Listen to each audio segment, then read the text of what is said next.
ಕೊನೆಯದು ಒಂದು ಪ್ರಶ್ನೆ, ಚಾರ್ಜ್ ಶೀಟ್ ಸಲ್ಲಿಕೆ ಆಗಿದೆ ಆಲ್ರೆಡಿ ಕೋರ್ಟ್ಗೆ. ಆಲ್ಮೋಸ್ಟ್ 4000 ಪುಟಗಳಿರುವಂತಹ ಒಂದು ಚಾರ್ಜ್ ಶೀಟು. ಫೈನಲ್ ಆಗಿ ಹೇಳೋದಾದ್ರೆ ಈ ಪ್ರಕರಣದ ಒಂದು ಸ್ಥಿತಿಗತಿ ಅಥವಾ ಏನಾಗ್ಬೋದು ಅಂತ ಏನಾದರೂ ಅಂದಾಜು? ವಾಟರ್ ಟೈಟ್ ಕೇಸ್ ಅಂತ ನಾವು ಕರಿತೇವೆ. ಒಂದು ನೀರಿಗೆ ಮುಚ್ಚಳ ಹಾಕಿದ್ರೆ ನೀರು ಆಚೆ ಸೋರಲ್ಲ, ಅಂದರೆ ಅಷ್ಟು ಟೈಟಾಗಿರುತ್ತೆ. ಅದನ್ನು ನಾವು ಲೀಗಲ್ ಲ್ಯಾಂಗ್ವೇಜಲ್ಲಿ ವಾಟರ್ ಟೈಟ್ ಕೇಸ್ ಅಂತ ಕರಿತೀವಿ.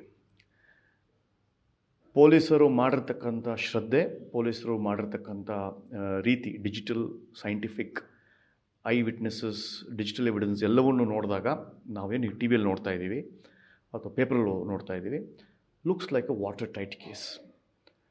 ದರ್ಶನ್ ಅವರಿಗೆ ಎಲ್ಲೂ ಏನೂ ಆಗಲಿಲ್ಲ, ಮರ್ಡ್ರೇ ಮಾಡಿಲ್ಲ ಅಂತ ಆದ್ರೂ ಕಿಡ್ನ್ಯಾಪ್ ಕೇಸಲ್ಲಾದರೂ ಸಿಗಾಕೊತಾರೆ. ಯಾಕಂದರೆ ಚಿತ್ರದುರ್ಗದ 300 ಕಿಲೋಮೀಟರ್ ಕರ್ಕೊಂಬಂದಿರೋದು ಇದೆಯಲ್ಲ, ಅಲ್ಲಾದರೂ ಸಿಗಾಕೊತಾರೆ. ಸೊ ಎಲ್ಲೋ ಒಂದು ಕಡೆ ಅವರಿಗೆ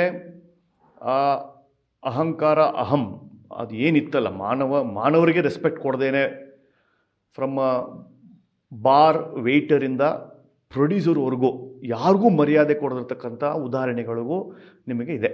ಫ್ರಮ್ ಮೈಸೂರಿನ ಬಾರ್ ವೇಟ್ರಿಂದ ಹಿಡ್ಕೊಂಡು ಒಬ್ಬ ಪ್ರೊಡ್ಯೂಸರ್ವರೆಗೂ ಎಷ್ಟು ಜನ ಇದ್ದಾರೆ, levels of people in terms of ಅವ್ರ ಸ್ಟೇಟಸ್ ಮೇಲಾಗಿರ್ಬೋದು, ಅವ್ರ ಇದ್ರ ಮೇಲಾಗಿರ್ಬೋದು, ಎಲ್ಲರಿಗೂ ಅವರು ನೋಡ್ಕೊಂಡಿರ್ತಕ್ಕ ದೃಷ್ಟಿ, ಅವ್ರ ಜೊತೆ ನಡವಳಿಕೆ, ಅವರ ಜೊತೆ ಇರ್ತಕ್ಕಂಥ ಹ್ಯುಮ್ಯಾನಿಟಿ ಇದೆಯಲ್ಲ, ಎಲ್ಲವನ್ನೂ ನೋಡಿದಾಗ ನಿಮ್ಗೆ ಗೊತ್ತಾಗತ್ತೆ ಈತನಲ್ಲಿ ಒಂದು ರಾಕ್ಷಸ ಮನಸ್ಥಿತಿ ಇತ್ತು ಅಂತ.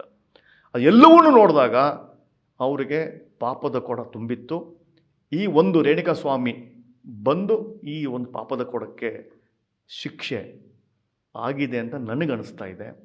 ನನಗೆ ಅನಿಸ್ತಾ ಇರೋದು ಅವರ ಪಾಪಕ್ಕೆ ಪಶ್ಚಾತ್ತಾಪ is because of Renuka Swami's murder. ಅನೇಕ ನಟಿಯರು, ಟಿ ವಿ ಮಾಧ್ಯಮಗಳು ಬಂದು ನೀವು ಮರ್ಡರ್ ನೋಡಿದ್ರಾ, ಚಾರ್ಜ್ ಶೀಟ್ ನೀವು ಆಗಿದ್ದೀರಾ, ಅವ್ರು ಕೇವಲ ಆರೋಪಿ ಅಂತ ಹೇಳ್ತಾ ಇದ್ರಲ್ಲ.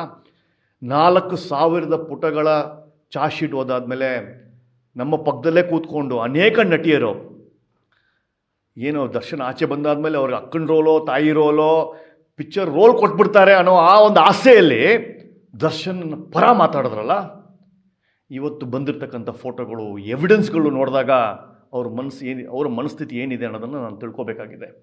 ಹೆಚ್ಚಾಗಿ ನಟಿಯರು ಬಂದ್ಬಿಟ್ಟು ನನಗೆ ಅವ್ರು ತುಂಬ ಇಷ್ಟ, ಅವ್ರು ತುಂಬ ಒಳ್ಳೆಯವರು, ನನಗೆ ಅವರು ದೇವರಿದ್ದಾಗೆ, ಅವ್ರು ಬರೀ ಆರೋಪಿ ಸ್ಥಾನದಲ್ಲಿದ್ದೀರಾ, ಮೀಡಿಯಾ ಅವರನ್ನು ವಿಲನ್ ಮಾಡಿಬಿಟ್ಟಿದೆ, ಜಡ್ಜ್ಮೆಂಟ್ ಬಂದಾದ್ಮೇಲೆ ನೋಡ್ಬಿಡೋಣ ಅಂತೆಲ್ಲ ಮಾತಾಡಿರೋರು 4000 ಚಾರ್ಜ್ ಶೀಟು ಮತ್ತು ಪೊಲೀಸವರು ಡಿಪಾರ್ಟ್ಮೆಂಟಿಂದ ಬಂದಿರತಕ್ಕಂಥ 2 ಫೋಟೋ, ಕೈ ಮುಗಿದು ಕೇಳುವ ಜೀವದ ಭಿಕ್ಷೆಯ ಫೋಟೋ ಮತ್ತು ಸತ್ತು ಹೆಣವಾಗಿ ಬಿದ್ದಿರ್ತಕ್ಕಂಥ ಫೋಟೋ ನೋಡಿದಾಗ ಯಾರ್ಯಾರು ಸಪೋರ್ಟ್ ಮಾಡ್ಕೊಂಡ್ರಲ್ಲ, ಈಗಲಾದರೂ ಮನುಷ್ಯ ಧರ್ಮಕ್ಕೆ, ಮಾನವ ಧರ್ಮಕ್ಕೆ ನಿಮ್ಮಲ್ಲಿ ಏನಾದರೂ ಒಂದು 1%, ಕೇವಲ ಒಂದು ಸ್ಟಾರ್ ನಿಮಗೇನೋ ಬಂದು ರೋಲ್ ಕೊಟ್ಬಿಡ್ತಾನೆ, ತಾಯಿ ರೋಲು, ಅಕ್ಕ ರೋಲು, ತಂಗಿ ರೋಲು ಅಂತ ಆ ಭಾವನೆಯಲ್ಲಿ ಆಸೆಗೋಸ್ಕರ ಸಪೋರ್ಟ್ ಮಾಡಲ್ಲ. ಎಷ್ಟು ದಿನ, 75 ದಿನ ಮಾಧ್ಯಮಗಳು ಕೂತ್ಕೊಂಡು ಕೇವಲ ಆರೋಪಿ ಮಾತ್ರ, ನೀವೇನು ಜಡ್ಜ, ನೀವೇನು ಲಾಯರ ಮಾತಾಡಿದ್ರಲ್ಲ ಎಲ್ಲ ಮಾಧ್ಯಮದಲ್ಲಿ.